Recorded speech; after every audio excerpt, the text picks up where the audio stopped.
What's going on, everybody? This is your boy, the Sports Doc Spock, coming at you with another video. The guy you see right there, that is Dutch Mantel. You guys might know him because he used to manage Jack Swagger. I forgot what his Uncle Jebediah at one time, and he's played a few characters in the WWE. But older wrestling fans know him as Dirty Dutch Mantel, and he has a very interesting story to tell about a apparent mean streak by Jerry the King Lawler. See, you guys might know Jerry the King Lawler as a jokester, but back in the day, I guess he was a little bit meaner. Or you could see it in his wrestling character. He wasn't as nice or as funny as he was as you see him on WWE Raw just a few years after this. So let's go to the story. Go ahead, Dutch.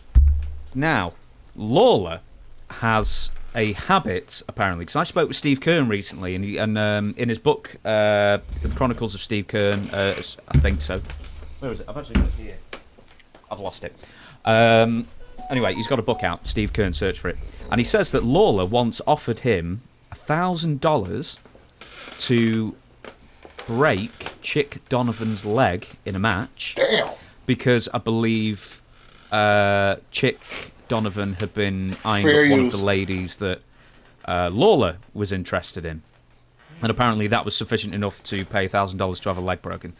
Is that the full story, or tell us the story again? I do remember the story that was circulating back then. Of course, when I hear it, I'm hearing it at least third hand or fourth hand.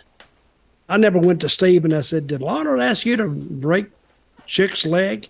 And I don't know how Chick Donovan didn't hear it. There was only like 14 of us there, so somebody told him. But yeah, I think it's true. I really do think it's true. But Steve, they were making big money. I don't know what $1,000 would do, and I don't think if he needed the money, I don't think he'd have done that either. I don't think so either, because they pretty much take oaths. These guys know that this is the other guy's livelihood as well as their own. So for the most part, they won't purposely injure anybody seriously. Now they will shoot each other in the ring sometimes. Shoot, not bang bang, but they might hit each other kind of hard. They call it potatoing. I hit you, hit me too hard, I hit you back. He explained a little bit more about this as the video goes on. And don't forget to hit that like button and subscribe. Because that's really cold to go in there, and nothing's worse is when you go into a ring with another guy, it's an unwritten allegiance between two guys that, listen, I'm going to work, you work, don't hurt me, and I won't hurt you. See, it's like a doctor's oath, do no harm. Is that if somebody's not expecting it, what kind of an asshole does it make me that if you're expecting a working punch and all of a sudden you get a straight shot in the nose and the mouth? And I've gotten something like that, and I said, okay. But usually when that happens, the guy said, I'm sorry. I've even had guys, all right, get me back. But I would never hit them back if they said I'm sorry, because it was a mistake. So now I'm asking for more trouble if I punch the guy, and it's maybe a little harder than what he hit me. He said, "Oh, wait a minute, I didn't hit you that hard." No, but if you do that on purpose, you become an asshole. And I think if Steve had done something to Chick, I don't think that would have set well with Steve. And it didn't set well with me either. But hey, I got through 30 years in the wrestling business by staying in my own lane and not involving myself into things that I'm not involved in. So I just stay away from it.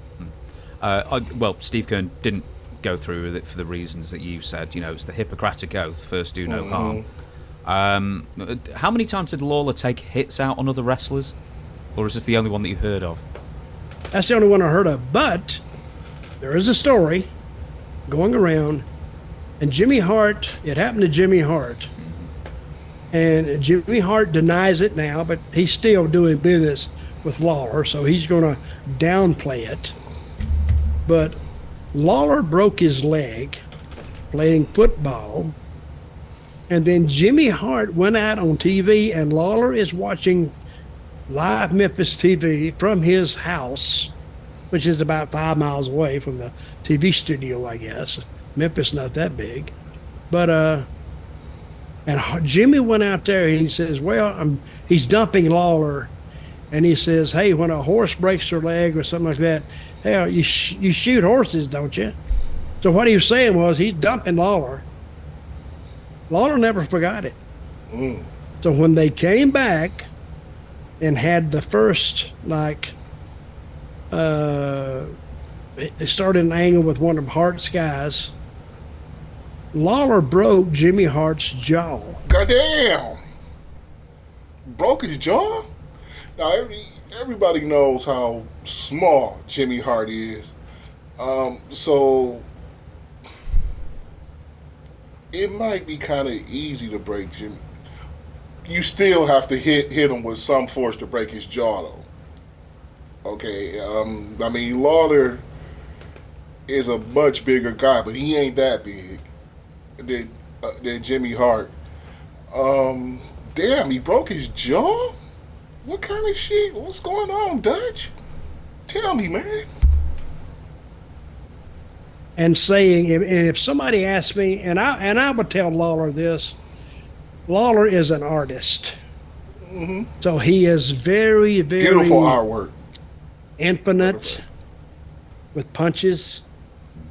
Because he threw great punches. But he never tagged me on one. Never. So to break a guy's jaw, you got to be throwing it with that intent. They've wrestled many times as well. And he broke his jaw. Lawler denies it. Jimmy Hart denies it. And I love Jimmy, and I hate he got his jaw broke. But the only thing, and I've said this to around a lot of people. I don't know if Lawler ever heard it. He's going to hear it now. But I think Lawler intended to do some damage. I don't know if he intended to break the jaw. But, you know, it's hard to break somebody's jaw in a street fight. And Jimmy just held just right there for him. How? See, I don't know about that, Dutch, because there's a huge size advantage.